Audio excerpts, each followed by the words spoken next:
I've been intrigued by this question of whether we could evolve or develop a sixth sense, a sense that would give us seamless access and easy access to meta-information or information that may exist somewhere that may be relevant to help us make the right decision about whatever it is that we're coming across. And some of you may argue, well, don't today's cell phones do that already? But I would say no. When you meet someone here at TED, and this is the top networking place, of course, of the year, you don't shake somebody's hand and then say, can you hold on for a moment while I take out my phone and Google you? Or when you go to the supermarket and you're standing there in that huge aisle of different types of toilet papers, you don't take out your cell phone and open a browser and go to a website to try to decide which of these different toilet papers is the most ecologically responsible purchase to make. So we don't really have easy access to all this relevant information that can just help us make optimal decisions about what to do next and what actions to take. And so my research group at the Media Lab has been developing a series of inventions to give us access to this information in a sort of easy way without requiring that the user changes any of their behavior.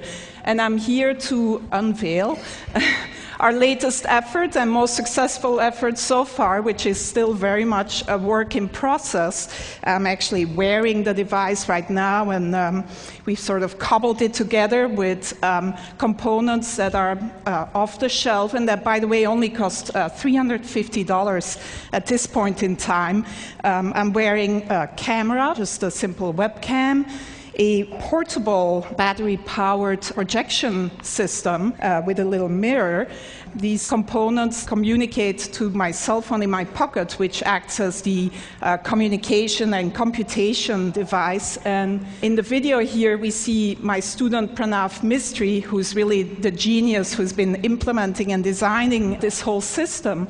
And we see how this system lets him walk up to any surface and start using his hands to interact with the information that is projected in front of him.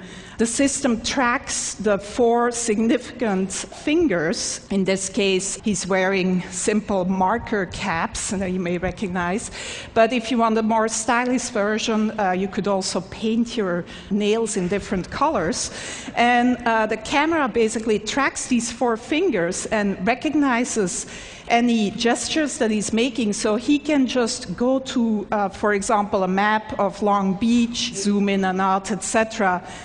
The system also recognizes iconic gestures, such as the take a picture gesture, and then takes a picture of whatever is in front of you. And when he then walks back to the Media Lab, he can just go up to any wall and project all the pictures that he's taken, sort through them and organize them and resize them, etc. Again, using all natural gestures. So some of you most likely were here 2 years ago and saw the demo by Jeff Hahn, or some of you may think, well, doesn't this look like the Microsoft Surface table? And yes, you also interact using natural gestures, both hands, etc. But the difference here is that you can use any surface. You can walk up to any surface, including your hand, if nothing else is available, and interact with this projected data. The device is completely portable and can be...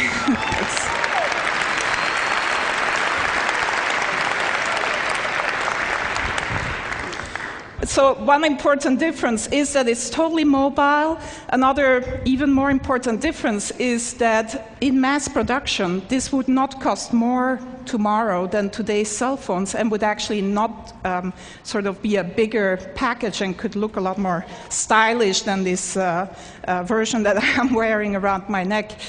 But other than letting some of you live out your fantasy of looking as cool as Tom Cruise in Minority Report, the reason why we're really excited about this device is that it really can act as one of these sixth sense devices that gives you relevant information about whatever is in front of you. So we see Pranav here going into the supermarket, and he's shopping for some paper towels. And as he picks up a product, the system can recognize the product that he's picking up using either image recognition or marker technology and give him the green light or an orange light. He can ask for additional information. So this particular choice here is a particularly good choice given his personal criteria. Some of you may want the toilet paper with the most bleach in it rather than the most ecologically responsible choice. But if he picks up a book in the bookstore, he can get the Amazon rating, gets projected right on the cover of the book. This is Juan's book, our previous speaker, which gets a great rating, by the way, at Amazon. And so Pranav turns the page of the book and can then see additional information about the book, reader comments, maybe sort of information by his favorite critic, etc. If he turns to a particular page, he finds an annotation by maybe an expert of a friend of ours that gives him a little bit of additional information about whatever is on that particular page. Reading the newspaper, it never has to be outdated. You can get video annotations of the events that you're reading about. You can get the latest sports scores, etc.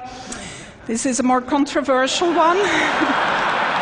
As you interact with someone at TED, maybe, you can see a word cloud of the tags, the words that are associated with that person in their blog and personal web pages. In this case, the student is interested in cameras, etc.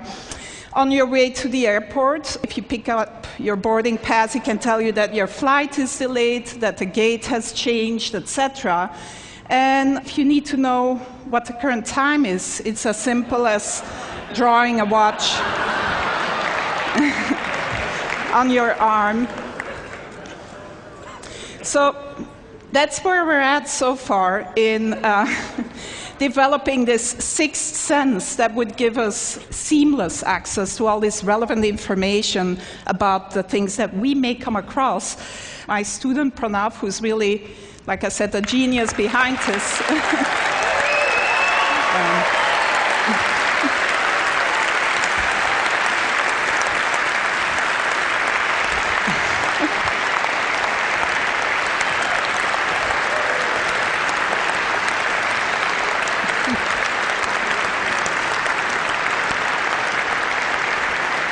He does deserve a lot of applause because I don't think he slept much in the last 3 months, actually.